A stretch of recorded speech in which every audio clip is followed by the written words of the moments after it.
Boa noite. Diante da situação em que se encontram o nosso país e o mundo com a Covid-19, damos início a uma série de 8 programas no Opinião Pernambuco. A cada dia, colocaremos um tema em debate de tal forma que você possa ter uma compreensão científica e com credibilidade sobre o problema que nos aflige. Hoje vamos destacar as características do coronavírus. Como atua no organismo humano e qual a sua capacidade de transmissão e letalidade. Por que o mundo está parando em quarentena? Qual a dimensão do perigo? Nossos convidados são Lindomar Pena, pesquisador do Departamento de Virologia e Terapia Experimental da Fundação Oswaldo Cruz, em Pernambuco. E Carlos Eduardo Padilha, médico infectologista do Hospital das Clínicas da UFPE. Você pode participar tirando suas dúvidas ou fazendo seu comentário através do telefone 3879-5444, repetindo 3879-5444. E você também pode acompanhar este programa agora pela internet no seguinte endereço eletrônico: www.tvu.ufpe.br/NTVRU. Bem, a recomendação é não sair de casa, mas nós saímos de casa e estamos aqui. Qual a importância de estarmos aqui neste momento? Eu gostaria de passar a palavra inicialmente para Lindomar. Boa noite a todos. Eu acho que esse momento é importante para que a gente possa transmitir a informação de uma forma simplificada, mas a informação com embasamento científico, para que as pessoas possam ter acesso ao que está sendo descoberto no Brasil e no mundo em relação ao Covid-19. Algumas pessoas dizem, não saia de forma alguma. No entanto, nós saímos. Né? Nós saímos e vocês também têm saído muitas vezes até para cumprir o ofício da profissão. Né? Então, é importante a gente deixar claro para as pessoas que a nossa saída é uma saída justificada. Nós precisamos fazê-la com biossegurança. Então, ao chegar em casa, não entrarei com meus sapatos, irei direto para o banheiro, tomarei um banho. Essa roupa que estou usando vai direto para a lavanderia e não terei contato com outros membros familiares com a roupa que eu vim da rua. Então, banho completo, com shampoo, com sabonete, que isso, caso eu tenha contraído o vírus de alguma forma nas minhas roupas, que são os fomites que chamamos, esse vírus não vai chegar até meus familiares. Carlos Eduardo, como você avalia também o fato de estarmos aqui realizando um programa de esclarecimento sobre coronavírus? Primeiro, boa noite a todos. Boa noite. A questão da informação é uma arma que nós temos hoje, tão importante quanto a arma que nós temos, as poucas armas que nós temos contra esse vírus. Então, o problema, estávamos conversando há pouco, de não sair só os serviços essenciais circularem, é pelo motivo de que vai ter uma carga de vírus diminuída circulando na cidade. Com essa diminuição dessa carga de vírus, porque cada indivíduo infectado, ele traz uma carga de vírus. 2 indivíduos trazem essa carga dobrada. Então, quem não tem serviço essencial deve ficar em casa. Os serviços essenciais não precisa nem dizer por que tem que trabalhar. Mas como o Lindomar bem falou, tomando todos os cuidados, né, quando chega em casa, sobretudo, procurar não tocar, né, não ter aquele calor humano que nós temos no nosso dia a dia, dar um tempo nesse calor humano, é difícil, né, e tentar não se expor sem necessidade. Eu estou aqui hoje, eu fui para o hospital hoje, mas eu passei o fim de semana, eu não vi o elevador do meu apartamento. Enfim, quanto menos eu sair, também para mim será melhor. Cada indivíduo, quanto menos sair, menos ele vai se expor. Uma coisa é a exposição de um dia, outra coisa é a exposição de todo dia estar saindo. Então, tentar diminuir. Porque a palavra de ordem é ficar em casa. Não vai ter nada melhor para impactarmos nessa luta positivamente como a diminuição dessa transmissibilidade. Que em algum momento todos vão ter. A questão é nós termos em tempos diferentes. Então, se a gente tem uma equipe de trabalhador lá hoje estávamos montando a equipe no hospital, a gente tem que contar com os que virão depois, porque parte daquela equipe vai adoecer. Agora, adoecendo, não todos de uma vez. Isso vai minimizar a questão da procura ao hospital.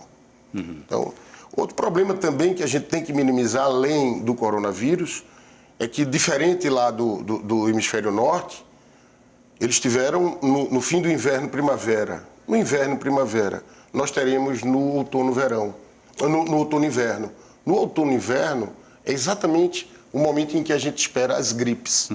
Muita gente vai se internar. Foi ótimo o senhor ter tocado já nesse ponto, né? Até por conta de que aqui realmente no Nordeste é o período em que esfria bastante, já que o nosso verão ele é um verão tropical, é tão quente, né? E há uma diferença de clima muito grande. Esses aspectos sobre a manifestação do vírus em diferentes climas, a gente ainda vai trazer e aprofundar um pouco mais aqui no programa.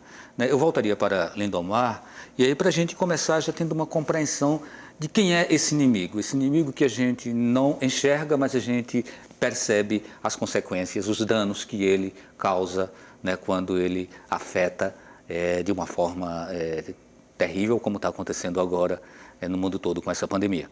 Então, o que é, na verdade, o coronavírus? Perfeito. Os vírus são parasitas intracelulares obrigatórios. Eles infectam a célula, eles são parasitas, eles não conseguem sobreviver por longos períodos fora da célula. Eles usam a maquinaria do hospedeiro, a maquinaria de reprodução, para se multiplicar. Ele pertence a uma família, que é uma família Coronaviridae, que é uma família importante, que tem vários patógenos veterinários e humanos. Em humanos, existem 7 coronavírus com esse novo vírus. 4 deles causam uma doença respiratória leve a moderada. E 3 coronavírus causam doença respiratória grave, que é o SARS, que ele emergiu em 2002, o MERS, que emergiu em 2012. O SARS emergiu na China também, o MERS no Oriente Médio. E esses nomes vêm da sigla em inglês.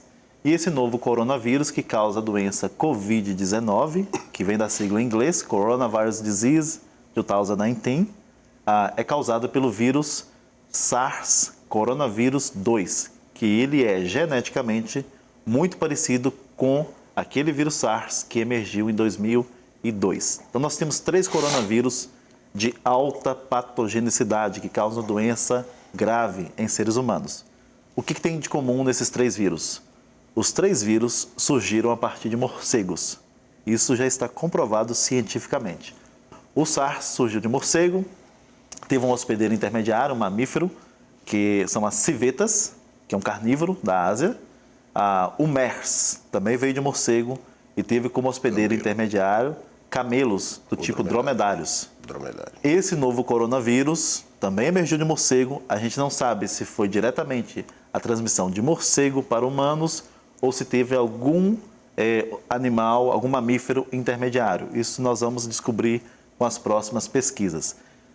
São vírus, eles são envelopados, então na constituição deles, ele tem RNA, ele não tem DNA, que é a molécula irmã do DNA, é o RNA.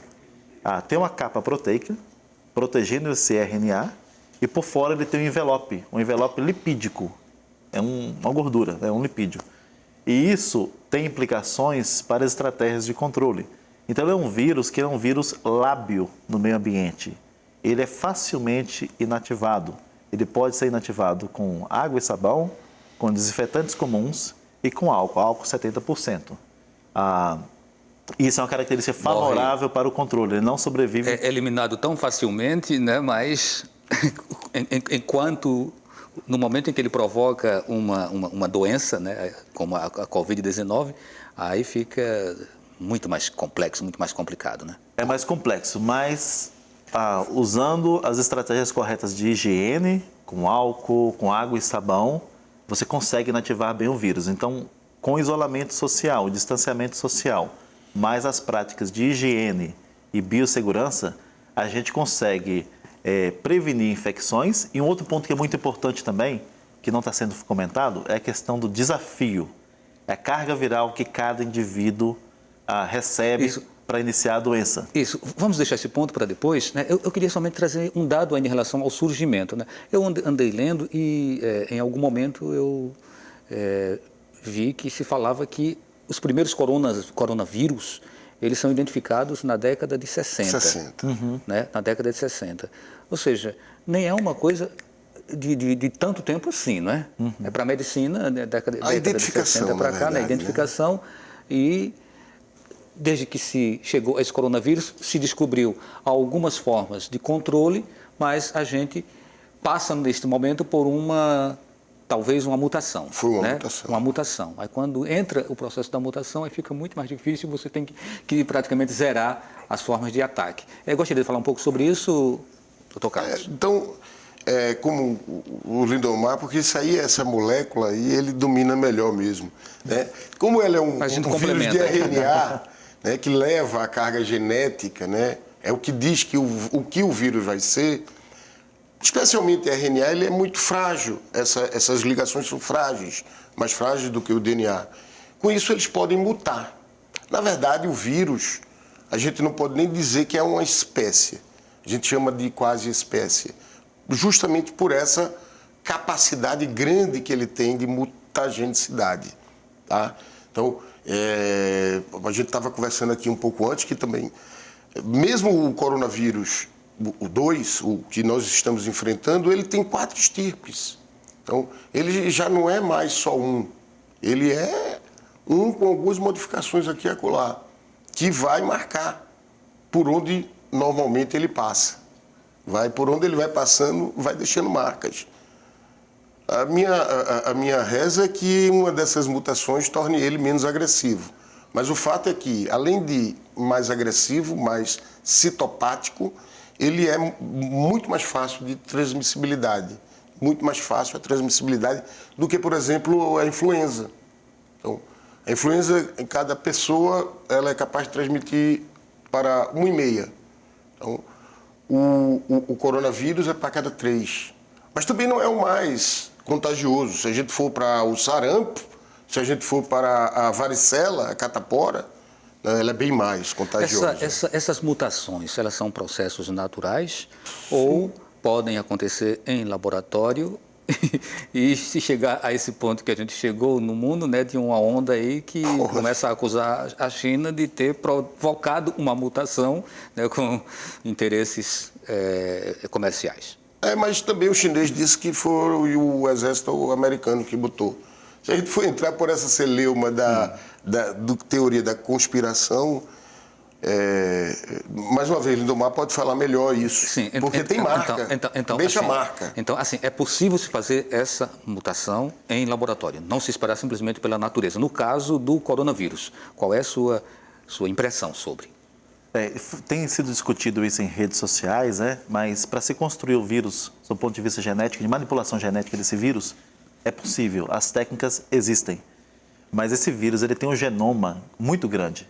É o maior genoma entre os vírus de RNA. Ele tem 30 mil pares de base, 30 mil letras, A, U, C, G. Ele tem 30 mil letras nas várias combinações possíveis. E essa é a identidade genética desse vírus. Só que a ciência, por todo o conhecimento que nós temos sobre virologia, a ciência não sabe quais são as mutações que fazem com que esse vírus seja tão transmissível. Então seria impossível, se você pegar o maior especialista no planeta em virologia, no estudo dos vírus, ele não seria capaz de fazer um vírus tão transmissível. E isso certamente foi o processo de mutação, que esses vírus de RNA, eles mutam muito. Eles têm uma taxa de mutação, cada vez que ele replica o genoma, no caso dos coronavírus, ele comete 3 erros. Ele introduz 3 mutações.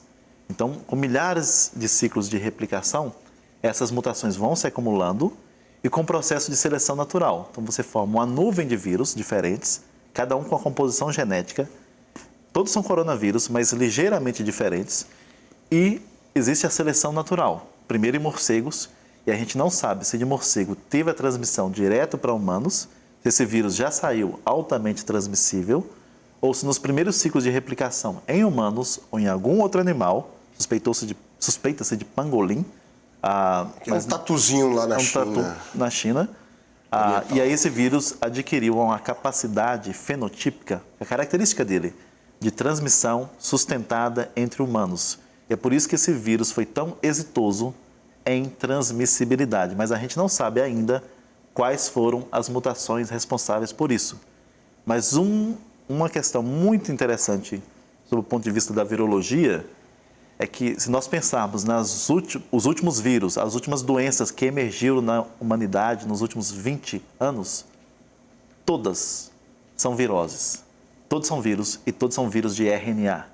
A gente pode citar aí gripe aviária, H5N1, o H1N1 pandêmico de 2009 e 2010, que causou a última pandemia, Ebola, o SARS, MERS, Nipah, Hendra vírus, Zika vírus, chikungunya, todos são vírus de RNA e todos eles, do hospedeiro animal. Se colocar os dois bichinhos assim, o vírus e a bactéria, quem é mais forte? Quem ganha? Quem destrói mais? Quem contamina mais? Né? Como é que se dá esse processo? Essa é uma pergunta que a gente vai deixar para o Dr. Carlos, mas para o próximo bloco. Tá? Okay. Então aguarda aí que a gente volta daqui a pouco.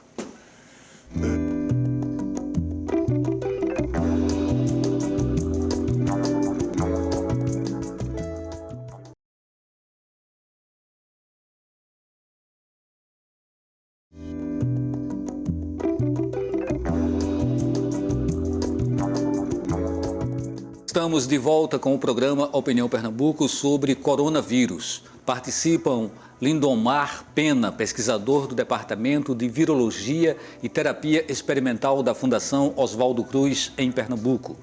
Carlos Eduardo Padilha, médico infectologista do Hospital das Clínicas da UFPE. Você pode participar utilizando o telefone 3879-5444. Então, pode mandar a sua pergunta ou o seu comentário. Bom, doutor Carlos, a minha esposa trabalha no local e lá uma pessoa falou, eu não tenho medo disso não, se ele vier, eu sou uma bactéria. Né? Ele vem vírus e eu sou bactéria. Isso foi uma colocação de uma pessoa do ambiente de trabalho dela, e aí a pergunta que eu tinha iniciado no bloco anterior foi exatamente sobre a compreensão. Quem é mais perigoso para o organismo humano, né? Qual o grau de letalidade, né? Porque o vírus, nesse momento, é tão devastador. E quem pensa que é bactéria está numa visão equivocada ou tem algum fundo de verdade? Bactéria, viu? O vírus destrói. Agora, o vírus também consegue conviver numa boa com a bactéria, entrando, se reproduzindo, saindo. Existe essa possibilidade de vírus. E bactéria também destrói vírus? Bactéria pode impedir que ele entre. A bactéria pode não oferecer a porta de entrada para que ele entre. Com isso, como foi dito por Lindomar, ele não vai ter capacidade de reproduzir, de reprodução. Agora, em termos de disseminação, de transmissão, o vírus... A disseminação, sem dúvida, o vírus ele é muito mais contagioso. Então, se você for colocar tuberculose, se você for colocar hanseníase, que são bactérias, a infectividade é muitíssimo menor do que esses vírus todos que a gente falou aqui. Então, e tem várias formas de se pegar o vírus, seja por mosquito, seja por respiratório, seja fecal oral, seja por sexo. A gente tem vários vírus que são transmitidos por sexo. No caso específico do coronavírus, tem muitas pessoas que ainda estão em dúvida sem saber quais as formas exatas de contaminação, né? Ele fica numa superfície que você tocou, ele no teu sapato pode entrar na tua casa, você sentou num local, outra pessoa senta, pode ser contaminada. Então, assim, qual é o nível de transmissão? Na verdade, não é assim, sentar e adquirir. Para adquirir, ele precisa de ter o seu receptor, a sua fechadura. Ele está lá com a chave. E essas fechaduras estão no trato respiratório. O problema dele ter no ambiente é você pegar ali e coçar a ponta do nariz, coçar o olho, tá? Então, tão importante quanto manter limpas as mãos é não colocá-la no rosto. Existe uma outra forma, que isso só veio depois, quando começou a contaminar profissionais de saúde, que seria a fecal oral. Então, essa é a forma que, em hospital, teve impacto. Na população, pode ter impacto se as pessoas insistirem em não ter a higiene adequada. Então, as fezes também podem transmitir. Tá? Às vezes é mais fezes, mas o vírus A de hepatite, que quase todo mundo já teve, é fecal oral também. Deixa eu ver um exemplo bem simples. Alguém está infectado, utilizou um banheiro, deu descarga. Logo em seguida, outra pessoa vai e utiliza aquele banheiro. Ela pode ser contaminada? Certamente, pelo contato com aquela superfície, ela pode adquirir o vírus. A gente precisa pensar em carga viral. Então, no trato respiratório humano, na secreção nasal, pode ter em torno de 1 milhão de vírus ali por mililitro. A gente não sabe qual é a dose mínima para se infectar humano ainda, mas vamos saber ao longo das pesquisas. Mas, usando o conhecimento de outros vírus, é possível que essa dose seja em torno de 100 a 1000 partículas virais. Então, se você tem 1 milhão de vírus sendo excretado por mililitro, você precisa de apenas 1 microlitro, que é a quantidade de vírus que está na ponta de uma caneta para se infectar. Então, você tocou, e como o Dr. Carlos Eduardo falou, tocou a boca, tocou o olho, tocou o nariz, você pode muito bem se infectar. Pois é, então aí a gente tem já não seria o esclarecimento. Mão, seria a mão no olho. Certo. No rosto. Outro caso, pessoas estão caminhando na praia, tá? Na orla de uma praia. Né? Aqui nós temos Olinda, Janga, Boa Viagem, e elas cruzam por outras pessoas. Qual o risco? Existe algum risco de contaminação nesse simples passar proximamente se por alguém pessoas que estão espirrar perto, eu estou chegando perto de você e espirrar, vai aerolizar e vai levar a distância. Então é fugir desse espirro. Fugir desse espirro. Então o ideal, por isso, seria não caminhar. Não ir caminhar. Ou se for caminhar, procurar manter uma maior distância possível. Tem que ser total. Bloqueio tem que ser. Deixe só quem está em serviços essenciais na rua. Porque se não entrar isso na cabeça das pessoas, a gente vai ter muito problema. E problemas de todas as ordens, econômicas, e os outros pacientes que estão sem leito. A gente está com 2 pacientes para internar e não tem leito, porque está tudo reservado para o corona. Então, assim, a situação é muito séria. Se a pessoa não se importa com si e acha que vai ser, tem a questão do desafio, né? Eu vou ser aquele poderoso que não vou pegar o vírus. Você pode não pegar, mas você pode transmitir para sua avó, e sua avó se dá muito mal. Mas você pode transmitir para o seu filho, e o seu filho pegar e se dar muito mal. Então tem que pensar, não é só em você, tem que pensar na coletividade. Aliás, essa mentalidade tem que ser a força colocada na cabeça das pessoas, nem que seja força. Tem que se cuidar do próximo. Bom, então, eu vi alguns estudos que dizem que uma pandemia como essa ela pode chegar a atingir 70% da população, né? É um número bastante elevado. E aí uma taxa de mortalidade que pode variar em torno de 2% para algumas pessoas, mas para os idosos chegar a 15%. Se esses números eles são verdadeiros, a gente está num momento ainda embrionário ainda de um processo. Isso, né? Isso. Então, quais são as expectativas daqui para frente? As medidas que o Brasil está tomando, elas são medidas suficientes para conter o avanço dessa doença? Então, tem várias questões aí que as pessoas estão esperando respostas mais concretas. Qual a visão de vocês sobre isso? Não mesmo, as pessoas não estão. As pessoas não estão e em todos os níveis. Primeiro, no nível da informação, que as pessoas estão desafiando e não estão entendendo bem. Claro, tem muita gente falando coisa o que quer e não ajuda nesse entendimento da população. Outra estratégia, além, como a gente já falou, a questão desse bloqueio, que tem que ser mudado essa ideia, é porque, em algum momento, também, se continuarmos, a gente vai ter que forçar as pessoas, vai ter que ser forçado. A gente assistiu o que está acontecendo na Itália, na Espanha, em que não tem mais essa de, eu vou desafiar, eu não pego, não tenho problema, não, isso não vai acontecer. Você falou, 70% vai ser atingida, sim, mas esse 70% da população pode chegar paulatinamente nos serviços de saúde. Isso, assim, teremos menores problemas. O grande problema é se esses 70%, desses 70%, 50% vier no mesmo mês. E aí a gente vai extrapolar demais a capacidade. E está extrapolando, não é porque é Brasil, não. Extrapolou na Inglaterra, extrapolou nos Estados Unidos, está extrapolando em todos os lugares. Lindomar, qual a sua visão sobre isso? Bem, tem essa questão do isolamento social, que é fundamental. E tem uma coisa que a gente precisa lembrar também, são os grupos de riscos. A população idosa, pessoas que têm problemas cardiopatas, pessoas com pressão alta, diabéticos. Esses são grupos de risco que nós sabemos que são mais suscetíveis à forma grave da Covid-19. Como é que o vírus ele se manifesta nas pessoas que estão dentro desse grupo de risco? Por que é diferente? Tecnicamente, assim, o que é que diferencia o organismo de um idoso, por exemplo, do organismo de um jovem ou de uma criança? Bem, o idoso ele tem um sistema imune mais fraco, então o vírus se multiplica em níveis mais elevados no idoso.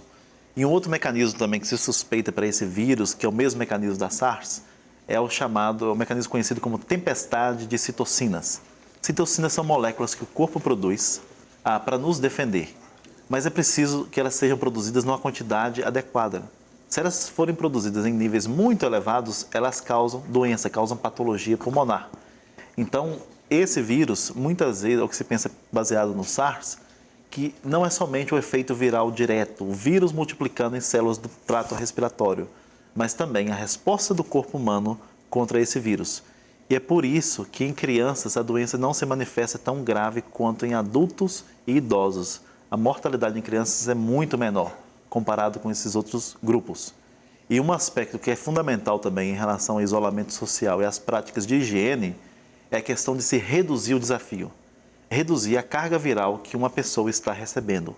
Minimizá-la, ser zerá-la, ou que seja o mínimo possível, porque a gravidade da doença também está relacionada à carga viral que a pessoa recebe. Uma coisa é você ser contaminado com 1 milhão de vírus, correto? Você teve contato com aquela pessoa, tocou mão, beijou, abraçou, conviveu com ela no mesmo espaço por horas. Outra coisa é a pessoa que chegou contaminado, tirou a roupa, tirou o sapato, tomou um banho. Ele está excretando o vírus pelo ar, no contato mais próximo. Mas essa carga viral que vai ser transmitida é muito menor. Então, aquela pessoa que está se infectando, ele vai ter a Covid-19, às vezes assintomático ou às vezes na forma leve da doença. Então, por isso que é tão importante a gente usar as práticas de higiene para diminuir o número de infectados e também diminuir a gravidade dessas pessoas que vão sofrer da doença. Soma-se ao idoso também o acúmulo de outras doenças. Quanto mais idoso, mais doenças ele vai tendo, né? O diabético vai tendo, o hipertenso ainda tem isso. Como toda doença infecciosa. Certo, doutor Carlos, aí é quando o Lindomar ele fala que dependendo da dosagem dessa infecção, né? Você foi minimamente contaminado ou densamente contaminado. Você pode acabar apresentando sintomas que sejam confundidos com uma gripe normal? É isso que acontece? Sim, na verdade, existe coronavírus que causam doenças que é um resfriado comum, né? A carga viral... Mas mesmo no caso de coronavírus, desse novo coronavírus... Esse novo não. Se ele tiver num nível muito baixo, a tendência ele pode ser confundido. A tendência é essa. Porque, assim, em doença infecciosa, tem 3 questões fundamentais. Uma é a carga do infectante. A outra é a patogenicidade do infectante. E a outra é a susceptibilidade do hospedeiro. Então, se você tem uma carga viral muito alta, e é aqui que a gente pode ter medidas, ter ações contra, diminuindo essa carga de vírus, e na população como um todo, a gente vai poder modificar, uma vez que a gente não vai poder modificar a idade das pessoas, ou a susceptibilidade das pessoas, até porque tem susceptibilidades que a gente desconhece, tá? E a patogenicidade do vírus, quem vai resolver é a natureza. Um dia ele vai fazer mutações que vai perder essa patogenicidade, que na verdade é o que se espera de essas doenças infecciosas. Elas chegam bem mais agressivas e ao longo, né, distanciando-se do seu epicentro, vai perdendo patogenicidade. Até que ele perca essa patogenicidade, a gente tem que atravessar o momento de grande onda. É nesse momento da onda que essa onda deveria ser assim e não em pico. E essas medidas vão fazer com que isso modifique-se. Qual a importância de se preparar o organismo para um eventual acometimento, né, de infecção pelo coronavírus? É de se esperar que, se você tiver um corpo saudável, bem alimentado, sem outras comorbidades, uma pessoa que faz atividade física, não adianta ir para malhar agora, porque isso é quem já vem fazendo a sua atividade física. Isso tudo promove uma imunidade, mas isso é uma imunidade muito genérica. A gente não pode dizer que isso vai impedir que o cidadão tenha a doença. Não. Não é Existe por ser musculoso que vai conseguir enfrentar. Não é porque você está forte que você vai conseguir enfrentar. Até porque tem questões que a gente desconhece, tanto do lado imunológico quanto do lado de receptores, né? O vírus precisa de uma fechadura, ele tem a chave. Tem pessoas que têm mais desses receptores, tem pessoas que têm menos. Não significa que essa pessoa tem uma imunidade melhor. Então, por exemplo, uma das hipóteses na criança tem a questão da maturidade imunológica. Mas também tem uma tese, e isso explicaria porque as crianças também de 10, 11 anos que já estão com já têm mais maturidade, também não ter tanto problema. É a questão dos receptores, né? Da fechadura, que eles têm menos no trato respiratório baixo. Então, mas tem. Então, criança está morrendo também. Agora, a população desses receptores e, em consequência, a população de vírus, espera-se que seja menor. Isso explicaria por completo esse fato.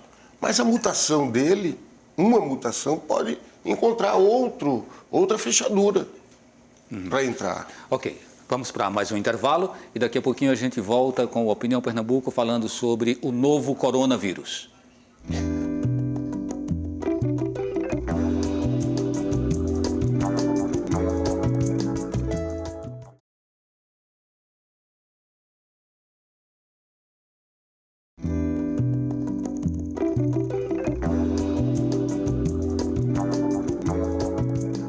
Estamos de volta para o terceiro e último bloco do Opinião Pernambuco sobre coronavírus. Lembrando que amanhã a série continua, amanhã a gente vai falar sobre a proliferação do coronavírus no mundo e por aí vai. São 2 semanas, cada dia a gente abordando um tópico diferente. Eu e Estela Mares estaremos revezando essas apresentações, né?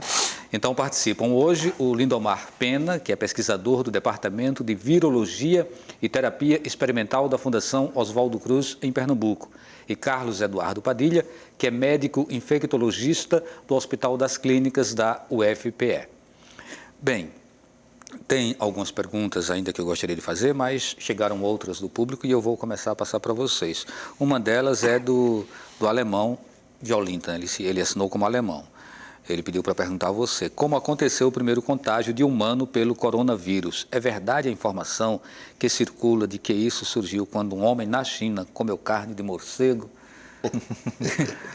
Bem, alemão, o surgimento desse vírus realmente surgiu na cidade de Wuhan, na China, no mercado público dessa cidade, onde se comercializa animais vivos. Crustáceos principalmente, né? Crustáceos, mas animais vivos. Cães, eles comem cães, morcegos, diversos animais silvestres que eles comercializam. Se come o próprio morcego? Se come o próprio morcego. E na China existe a cultura de que o animal abatido na hora, o animal vivo, você compra e ele é abatido na hora, ele é mais saudável.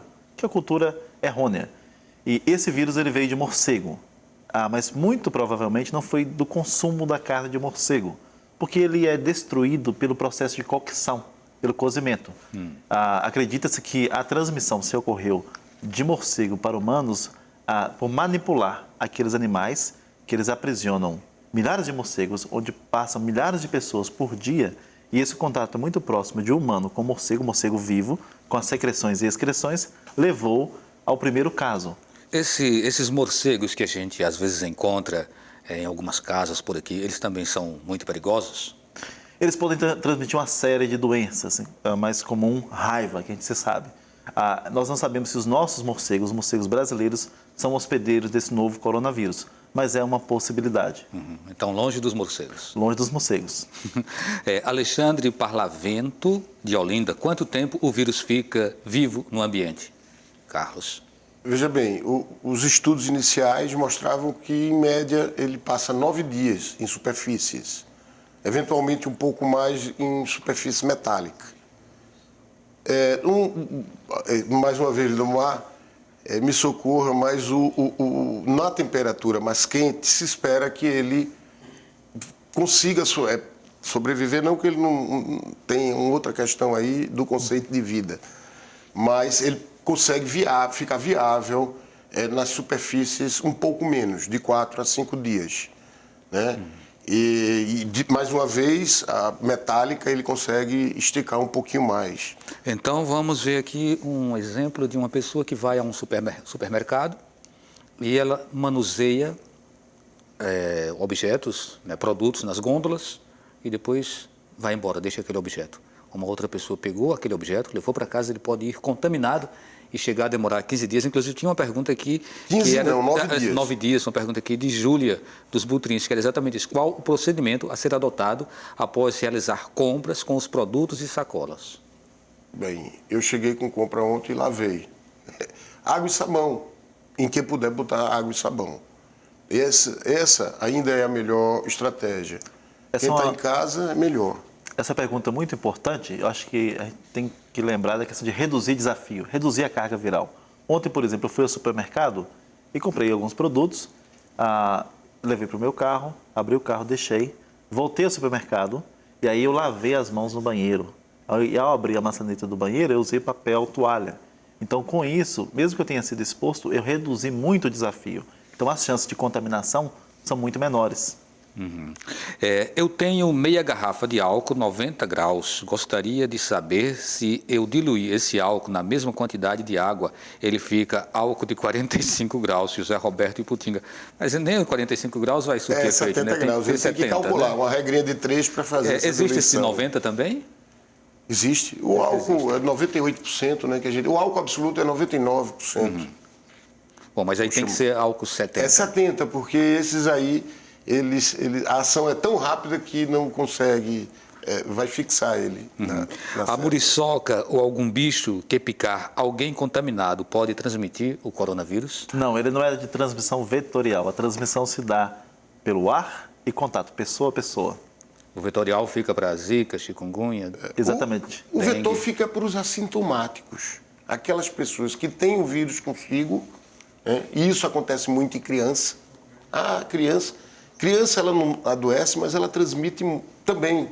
Ele é assintomático e tem trabalhos corroborando que a carga de vírus em assintomáticos na Coreia não fazia muita diferença dos que adoeceram. Então, os assintomáticos serviriam de vetor. Né? O mosquito seria os assintomáticos, que a gente não tem ainda esse dimensionamento dos assintomáticos no país e pouca coisa se tem no mundo. A higienização das mãos com o álcool 70 protege essas mãos em situações posteriores ou só naquele momento só faz eliminar um problema que já existiu? Essa pergunta aqui é de Pedro, de Casa Caiada. Eu não entendi direito. Você... Entendeu? Sim, o álcool evapora, então ele vai inativar, vai matar os vírus que estão ali presentes, mas ele não vai ter um efeito duradouro. Não. E um aspecto muito importante que o álcool está faltando em alguns locais, em algumas farmácias, água e sabão. Funciona tão bem quanto álcool em gel. Então o álcool em gel ele é mais indicado para situações que você não tem água e sabão. Mas tendo água e sabão, use que funciona só tão pela bem quanto. praticidade. O grande ganho do álcool gel é isso. Bem, temos mais uma pergunta aqui, que é do Adilson do Cordeiro. O tratamento da autohemoterapia aumenta a imunidade? Se aumenta, por que não está sendo utilizado nesse caso do coronavírus? Não há evidência disso.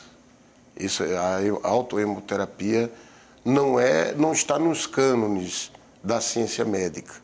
Então, Tudo que se coloca por hoje, eu posso dizer, é fantasia. Não tem nada que demonstre que melhora a imunidade, que melhora nada. Pode ser que amanhã as verdades mudam na biologia como um todo. Pode ser que a gente... Mas de hoje, para a gente, isso é fantasia. Para nós médicos... Tem muitos mitos, né? Mito. Tem pessoas que acham que a cachaça, que tem uma dosagem de álcool de 40, 49... Na superfície.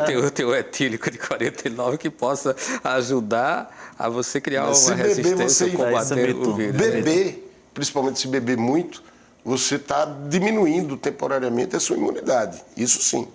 Você fica mais suscetível. O efeito é o contrário, né? É o contrário.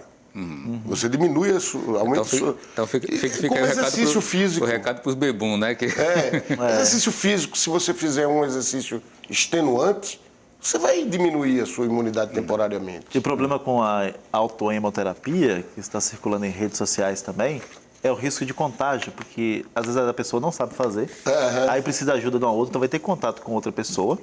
Então, além do risco de contrair coronavírus da outra pessoa, a outra pessoa pode se contaminar também e contrair uma doença que é de transmissão via sangue. Uma doença sexualmente transmissível, como hepatite, HIV. Então, é totalmente contraindicado. Eu não sei se eu tinha falado que essa pergunta foi do Adilson do Cordeiro. Obrigado, Adilson, pela participação. Bom, hoje começou no Brasil e aqui em Pernambuco uma vacinação contra a gripe, contra a influenza. E há uma orientação de que essa vacina ela pode ser importante para identificar melhor quem tem apenas gripe ou quem esteja acometido pelo coronavírus. Né? E aí eu queria ouvir a opinião de vocês, né, sobre a importância dessa vacinação, né, até que ponto isso é realmente válido nesse momento. Bem, a vacina de influenza, a vacina de gripe, ela comprovadamente ela protege contra mortes por influenza e também contra hospitalização. Então, além de prevenir mortes, ela diminui o número de pessoas que precisam ficar hospitalizadas, deixando os hospitais mais disponíveis para pacientes com Covid-19. Então, é fundamental que as pessoas tomem a vacina. E existe um mito que circula que a vacina da gripe é a vacina que o governo criou para que os velhos não recebam aposentadoria, né? Que é mito. Ela pode ocasionar uma reação vacinal, a pessoa sentir alguns sintomas de gripe, por exemplo, a dor local, uma moleza no corpo, mas são sintomas normais. A vacina de gripe não causa gripe. É um vírus morto que é inoculado no braço, no músculo. A única forma de se ter gripe é ter o vírus vivo no trato respiratório. Então, o vírus no braço, o vírus morto, ele nunca vai causar gripe. Doutor Carlos. Na verdade, o que é vacina? A vacina é uma simulação para o sistema imunológico de uma infecção. Eventualmente, sim, pode ter um mal-estarzinho e isso ser hiperdimensionado por muitos. Agora, tem que se alertar também que lá no hemisfério norte, aquela história, eles não tiveram a infecção conjunta do corona com a taxa, o momento onde se tem maior quantidade de pessoas tendo influenza. Porque isso se dá justamente no outono e inverno. O corona está chegando aqui no outono e inverno.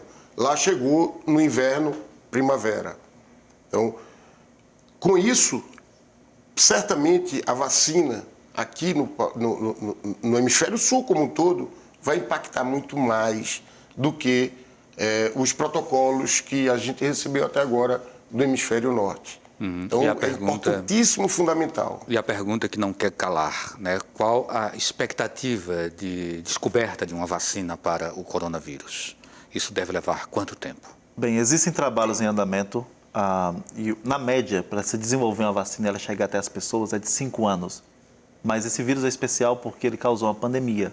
Então, esse tempo certamente será encurtado. A gente estima de 1 ano a 1 ano e meio. Então, essa vacina não vai chegar para controlar a pandemia atual. Por isso é tão importante as práticas de distanciamento social. Os antivirais é também outra linha de pesquisa que está se intensificando muito. Por hora não temos nada conclusivo.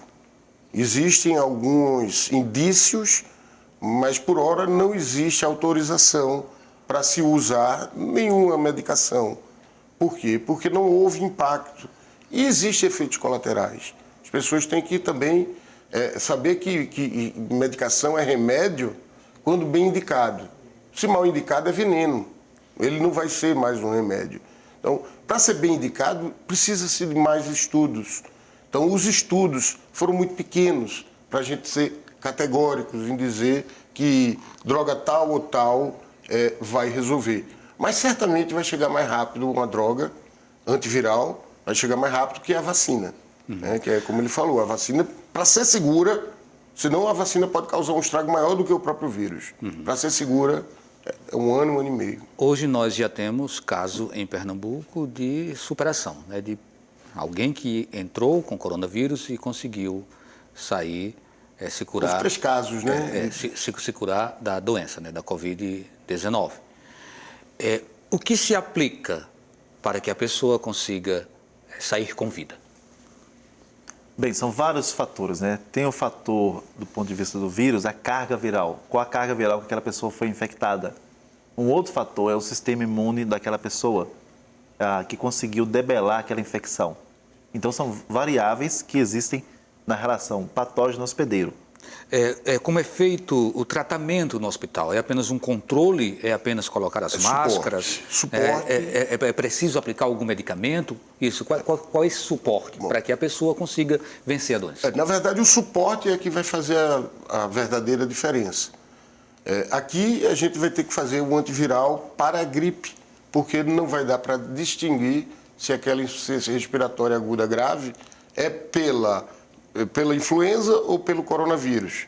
Então a gente vai ter que usar o antiviral para a gripe, mas só para pacientes graves, que não teria indicação, pacientes que não têm indicação de internamento. Tá? E o demais é suporte, esse pessoal que vai estar nas UTIs, nos hospitais, recebendo esses pacientes. E dando total suporte. Ventilatório, então assim, temos toda uma rotina de programação ventilatória para aquele paciente, tá? E parâmetros que a gente vai utilizar para que ele consiga suportar aquele período que, em média, está durando 3 semanas na ventilação mecânica. Passado esse período, vai haver uma defervescência da doença e, naturalmente, ele vai se recuperar. E o que foi que nós fizemos para isso? Demos condições para que ele passasse esse período mais crítico, onde certamente, se não tiver o suporte, ele não vai resistir, não vai conseguir passar. Então o ciclo todo entre a contaminação até você superar tudo vai levar o quê? 14 dias? Incubação? É isso? 14 dias de incubação? A incubação ela vai de 2 a 5 dias. Né? Com algumas variações. Onde aí você já começa a apresentar sintomas. Isso aí, 85% vai começar nessa fase. Existe até 14 dias pessoas que podem eliminar, mas aí já seria um percentual menor. O grosso virá na primeira semana. Certo. Essa questão do suporte a que o senhor se refere seria o grande gargalo para o Brasil, para Pernambuco? Sim, porque falta leitos. Para dar esse suporte completo, precisamos de ventilação mecânica. É um aparelho, um ventilador, que vai substituir o seu diafragma, vai lhe dar um suporte respiratório. Então, vai lhe botar mais oxigênio no pulmão para poder manter você vivo, manter o equilíbrio mínimo, mas mantendo algum equilíbrio, não permitindo que padeça-se. Tá? Tem as hidratações, tem o tratamento das comorbidades. Então, o paciente diabético é quem vai chegar mais. A gente tem que controlar também as doenças paralelas. E, eventualmente, isso vai acontecer, é esperado, está dentro do esperado, vamos ter infecções bacterianas secundárias a todo esse processo. São infecções bacterianas, são hospitalar, mas muitas delas, na maioria, é do próprio organismo. Lindomar, esse quadro não parece nada animador, não é? Não, a Covid-19, a gente sabe que 80% dos pacientes têm a doença da forma leve. Então, a grande maioria das infecções de forma leve. 14% pode tê-la na forma moderada a grave e 6% da forma muito severa. Para vocês terem ideia, a mortalidade pela Covid-19 é em torno de 3%. Então, 3 de cada 100 pacientes. Em comparação com a última pandemia que nós tivemos, que foi a de H1N1, em 2009 e 2010, a mortalidade é de um caso a cada 5 mil casos. Então, a Covid-19 mata 3 de cada 100. Então, não é uma gripezinha qualquer. É uma doença que pode ser muito grave. Então, a gente falou do suporte, né? Os suportes hoje são problemáticos, e aí o doutor Carlos ainda iria complementar isso. Falta leito de UTI, falta ventiladores, falta ventilador no Brasil todo. Então, se todo mundo adoecer ao mesmo tempo, vai acontecer o que aconteceu na Itália. A gente vai ter que escolher quem vai para o ventilador. E essa é a pior situação que o médico pode se deparar. Algumas pessoas, elas podem pensar, não, eu estou com uma gripe, eu vou tentar curar em casa, eu não vou procurar a rede hospitalar. E, no entanto, elas podem estar contaminadas. Mas essa é a orientação. Né? Podem estar contaminadas. Qual o risco que isso traz de que essa doença se agrave e essa pessoa não consiga mais chegar num ponto de se recuperar no hospital? Normalmente, toda doença ela tem suas fases. Então, do início dos sintomas leves, para entrar, em média, para entrar em insuficiência respiratória, é de 1 semana. Mas dá tempo. A pessoa começa dentro desse quadro gripal, ter que respirar e, mesmo assim, o ar dá a sensação que o ar não vai chegar. Esse é o momento de procurar o hospital. Estou respirando e não estou conseguindo. Isso vai ser paulatino. Não vai se instalar e em 1 hora evoluir para a insuficiência respiratória. Isso vai acontecer em algum tempo. Então, não se angustie de estar só com uma gripezinha em casa e ficar em casa, porque os sinais de quem vai entrar em insuficiência respiratória, elas começam no momento em que ainda vai dar tempo de sobra de procurar o hospital.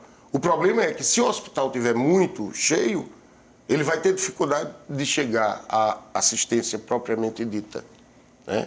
Além de contaminar aquelas pessoas que estão ali na sala de espera esperando uma consulta porque está com uma gripe. Eventualmente, e na maioria das vezes, creio eu que vai ser por influenza. A maioria vai gripar por influenza, pelo menos nessa primeira fase. Por isso, a necessidade da vacina. Por isso a necessidade da vacina. Então, nós teremos muita influenza misturada. Eu não sei como que vai se comportar a co-infecção, mas tem muita coisa que a gente não sabe e vai aprender vivendo. Muitos profissionais de saúde, eles são submetidos a algumas precauções, né? Entre elas vacinas tal, e quando partem para o campo de batalha, eles vão, de certa forma, meio imunizados em relação a determinadas contaminações. Não é o caso da coronavírus, né? Então, assim, qual o nível de preocupação que hoje atinge os profissionais de saúde? E os cuidados que eles devem ter são cuidados mais sérios, mais severos do que os cuidados de pessoas que estão em quarentena em casa. Exige um equipamento de proteção individual e que tem todo um rigor. E hoje nós treinamos parte dos nossos residentes para poder se vestir, se equipar com esse equipamento de proteção individual. Então, tem todo um ritual. Bom, eu ia pedir ainda para vocês darem as palavras finais, mas acredito que durante o programa todo acabou bem clara essa mensagem de cada um de vocês. A mensagem é: fica em casa. Pois é, então o tempo do programa está chegando ao final. A gente agradece a sua participação, Carlos, Lindomar. Agradeço a sua participação também. O Opinião Pernambuco termina aqui e amanhã a gente retorna falando sobre coronavírus no mundo, a proliferação no mundo. Boa noite e até lá.